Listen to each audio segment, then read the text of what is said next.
Eu acho que tem muito pra onde crescer o Vasco. Tem muito pra onde crescer. E depois de muito tempo, venceu 4 seguidas no Campeonato Brasileiro. Gol do David, aí abraçado aí com o Vegete, 1-0 em cima do Atlético Goianiense.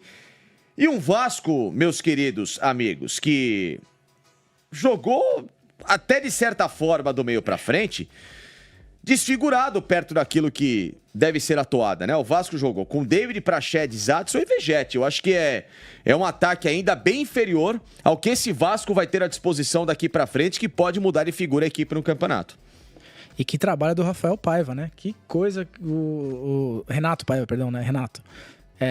O treinador do Vasco que... Não, Rafael. Renato Paiva é o que dá no futebol. Perdão, é isso mesmo. Rafael Paiva.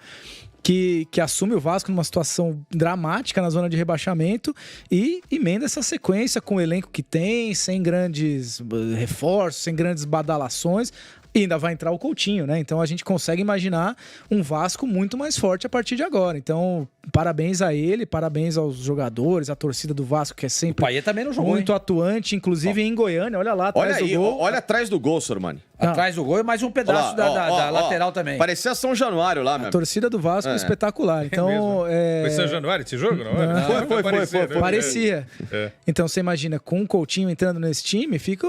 Não acho que vai brigar por título nem nada, mas fica um time forte, um time que volta a dar alegria e tranquilidade à sua torcida. E aí, Quesada, pra do Corinthians, por outro lado, você pensa, era um time que tava na zona de rebaixamento. O Grêmio a gente já mostrou que melhorou nesse último jogo. E o Corinthians vai melhorar quando, né? Porque o Corinthians ganhou, mas não jogou bem. Não jogou bem. Qual é a diferença desse Vasco da Gama para, por exemplo, o Grêmio, Fluminense e Corinthians que estavam junto com ele numa zona de rebaixamento, quem sabe? Não, acho que, por exemplo, quando você fala da qualidade de um Coutinho que tá chegando, pô, vai agregar muito. Aí a gente volta à discussão do Rames também. O técnico aí, o Rafael, ele precisa entender que dá para formatar o time com Coutinho e Payet juntos. Entendeu? Mas é que esse Vasco, por enquanto, não tem ninguém. Ele tá com o mesmo time de zona de rebaixamento ganhando, quem sabe? Qual que é a diferença? Então, isso é positivo. Você imagine. Você acha que o Payet não vai agregar mais do que esses caras estão agregando? Claro. O Coutinho, idem. Quer dizer, a gente tá também analisando dentro de uma normalidade, né? O Coutinho virá para ser o cara diferente nesse time. Vamos esperar também, porque às vezes acontece. Eu acho que o Coutinho vai arrebentar no sentido positivo, vai arrebentar no Vasco da Gama. Eu acho também. E aí faz parte de uma formatação. Agora, você precisa também criar um sistema de jogo que facilite para Coutinho e para Payet organizarem ofensivamente esse time, entendeu? Se você começar a colocar os dois aí para marcarem, aí não vai funcionar. Então você tem que pensar em 2 volantes, você pode escolher os 2 volantes que você quiser. Deixe esses caras mais livres e 2 caras no ataque. Eu acho que um desses caras no ataque é o Verratti. Para mim é Verratti mais um. Por que o Vasco... Que é um centroavante que poucos times têm no Brasil, cara. Eu adoraria o Verratti lá no meu Juventus da Moca, cara. Por que o Vasco, com o mesmo time que estava fundado, ganha agora 4 seguidas e começa a mirar a parte de cima da tabela e outros que estavam junto com ele não conseguem, Sormani? Aí vem a outra pergunta que você pode falar. Você contrataria um novo treinador? Não, nesse momento, pra quê? Não. Do mesmo jeito que o Cruzeiro descobriu aí no Fernando Seabra uma ótima solução pro seu time, lá pro departamento de futebol, como treinador, o Rafael Paiva tem se mostrado exatamente o cara que merece toda essa confiança e oportunidade. Eu acho que o Pedrinho, por exemplo, não vai contratar.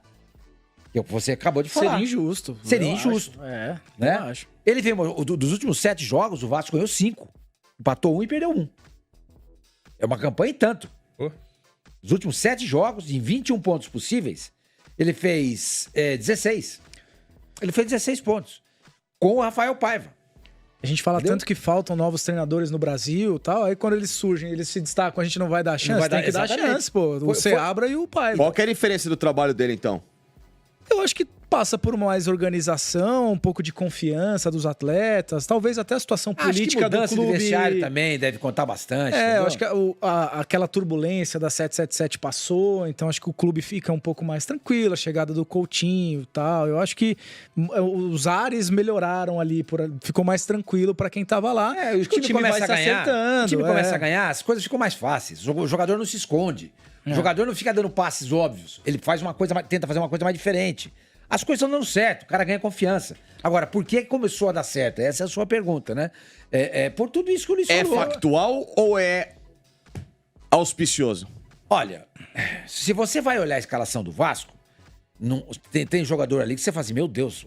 Por exemplo, o Marco, o zagueiro central, tá jogando bem. Mas é um zagueiro que você gostaria de ter no seu time? Não. Já passou no meu. Inclusive é santista. O pai dele levou ele lá, tal, fizeram matéria com ele, a emoção do pai de ver o Michael com a camisa do Santos, etc e tal. O Léo Pelé é um zagueiro que você fala assim, nossa, se estivesse no meu time... Não é. Não é.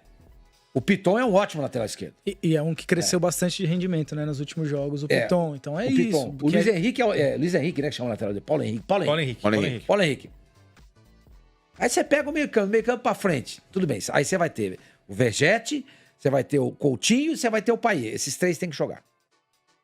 Eu acho que você tem que montar ali um sistema de volantes, uma trinca de volantes pra tentar deixar esses caras à vontade pra jogar. Eu faria isso. Entendeu? Acho, até para proteger a defesa do Vasco, que pra mim não é grande coisa. O Léo Jardim é um ótimo goleiro. Mas a dupla de zaga, pra mim, não inspira tanta confiança assim. Então vamos aguardar um pouquinho mais pra gente chegar e cravar, olha, esse Vasco é uma realidade. Nesse momento, o Vasco está a 8 pontos do Corinthians, que é o primeiro time dentro da zona de rebaixamento, com o mesmo número de É jogos. o primeiro objetivo a ser traçado agora. Exatamente. Sim, um passo sim. de cada vez. Se livrou desse fantasma do rebaixamento, vamos pensar numa 8 Sul-Americana. pontos, senhor, mas pô, isso é um número Pô, é muita coisa. Considerável. São 2 rodadas, São 4 quase rodadas. 3, né? Só, 3 rodadas. Quase 3, né? Quase 3 rodadas, é bastante coisa. Entendeu? Enfim, já Mas que você essa ideia, citou... desculpa, Ô, essa diga ideia aí. é exatamente 3 volantes. Um deles tem que ter uma capacidade legal para fazer, né, um tripé ali com o Payet e com o Coutinho. E o Verrete como base ali. O Piton é um cara que ataca. Então você libera mais o Piton para atacar. Que ele pode fazer essa passagem com um dos volantes. Cruza muito bem, né? Entendeu? Eu acho que, pô, cara, pra mim, vai ser uma surpresa enorme quando Payet e Coutinho voltarem, se esse time não mantiver esse nível e até melhorar. Mas eu não que sei pode ser que caia. Vamos ver. Eu não sei se joga os dois juntos, não. Então. Eu acho que... Aí a gente volta à discussão do Aquela Rames do não poder Rames. jogar ao lado do Lucas, por exemplo. Ô, Luiz, Tem que dar um jeito de bom você jogador não tá era junto. nascido ainda, não sei nem se seus Não, pais eu acho eram que casados. deveria. Em 1970, essa era a discussão. Eu sei. Não dá pra jogar junto Jairzinho, Pelé, Tostão, Rivelino. Gerson. Não dá pra jogar. Eu não tô dizendo que eu concordo, tô dizendo que muitos treinadores hoje têm essa eu acho filosofia de que dois sim. meias cerebrais não Então, podem jogar por exemplo, juntos. o Vasco é um time carente de grandes jogadores. Sim. Quando você os tem, você não pode abrir mão de ninguém. Não, eu concordo. Vai ter que jogar. Não tem lógica isso. É Por só exemplo. Ó, aí eu vou colocar 3 volantes. Porque eu vou deixar esses caras à vontade para eles se circularem, os dois principalmente, Payet e Coutinho, do jeito que eles quiserem, para alimentar o Vegete. E vou criar esses 3 volantes também para proteger minha zaga e para poder liberar os meus 2 laterais, principalmente o Piton. Eu acho que tem muito para onde crescer o Vasco. Tem muito para onde crescer.